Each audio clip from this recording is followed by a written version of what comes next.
मन मोकळा श्वास. गेले वर्षभर एका खोलीत एका कपाटात बंदिस्त असलेले आम्ही म्हणजे वेगवेगळी खेळणी, कपडे, पुस्तके अगदी मलूल झालो आहोत.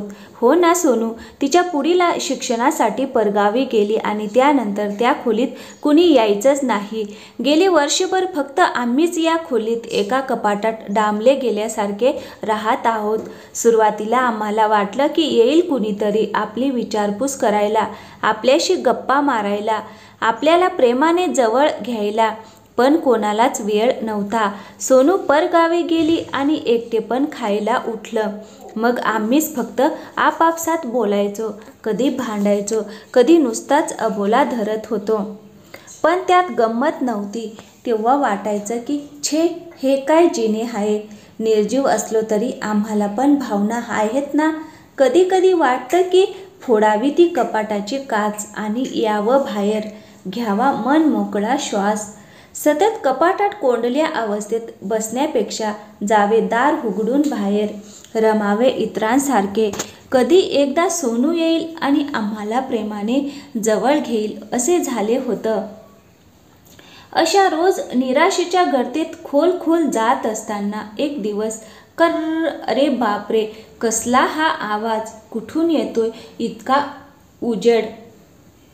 दार उघडतंय कुणीतरी खोलीचं. किती दिवसांनी, जवळजवळ 1 वर्षांनी कोणीतरी येतंय या खोलीत. आहा, किती ती मंद वाऱ्याची झुळूक, तो माणसाचा परिचित गंध. अरे, या तर आपल्या शांताबाई. आज बरं या कामवाल्या बाईंना वेळ मिळाला आमची म्हणजेच सोनूची खोली साफ करायला. इतका आनंद झाला की काय सांगू. सोनूच्या खोलीतल्या कपाटात जवळभर 1 वर्ष दाटीने बसलेले सोनूचे वेगवेगळे खेळ, तिचे असंख्य कपडे, तिची आवडती पुस्तकं यांची कुजबूज ऐकून शांताबाईंना पण गहिवरून आले. जिथे हात फिरवू तिथे त्यांना सोनूचे अस्तित्व जाणवू लागले. कपाटातील तिची खेळणी एकमेकांसमवेत गप्पा मारता मारता भांडूही लागली होती.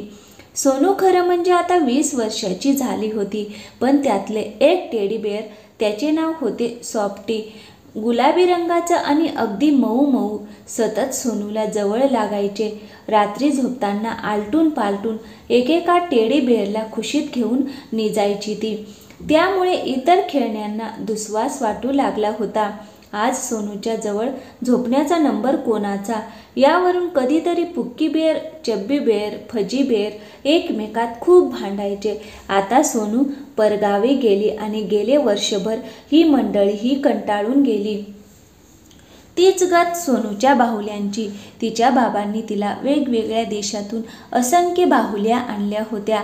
अमेरिकेहून बार्बी डॉल, रशियातून आणलेली बार्बी मातुश्का, जपानी बाहुली, तिच्या आजीने तिला दिलेली छोटीशी ठकी. ही ठकी सोनूची खूप आवडती बाहुली होती. सोनू असते तोवर ती रोज त्या बाहुल्यांशी बोलायची. कधीतरी मजत त्यांच्याबरोबर भातुकली सुद्धा खेळायची. त्यांच्यासोबत गप्पा मारायची. त्यांना बाहेर जाताना पण बरोबर न्यायची. पण गेले वर्षभर एकाच खोलीत त्या डांबून बसल्या होत्या.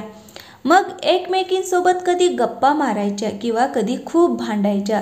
तीच गत तिच्या आवडत्या पुस्तकांची. खूप वेगवेगळ्या विषयावरची पुस्तके तिच्याकडे होती. अधूनमधून सोनू त्यांना प्रेमभरे जवळ घेऊन त्यांच्याशी गप्पा मारायची. एखादं प्रेम विषयावरचं पुस्तक वाचताना कुठेतरी स्वप्नात बघत राहायची. कधी एखादं पुस्तक वाचताना तिच्या डोळ्यात पाणी तरळायचं. एखाद्या पुस्तकाबद्दल खूप छान रसग्रहण करायची. त्यांच्या सहाय्याने तिने अनेक वक्तृत्व स्पर्धा जिंकल्या होत्या. रोज रात्री एक तरी पुस्तक वाचल्याशिवाय सोनू झोपायची नाही आणि त्यामुळे तिच्या जवळच त्या अस्तित्वाने पुस्तक पण खुश व्हायची. पण गेले वर्षभर त्यांच्यावरची धूळही कोणी झटकली नव्हती. त्यामुळे ती पुस्तकं पण त्यांची कोणी निगराणी न केल्याने खूप कावली होती. एका खणातले सोनूचे खूप सारे विविध फॅशनचे कपडे, पण तेही एका वर्षात कुणीच न हाताळल्यामुळे जुनाट आणि मलूल दिसायला लागले होते.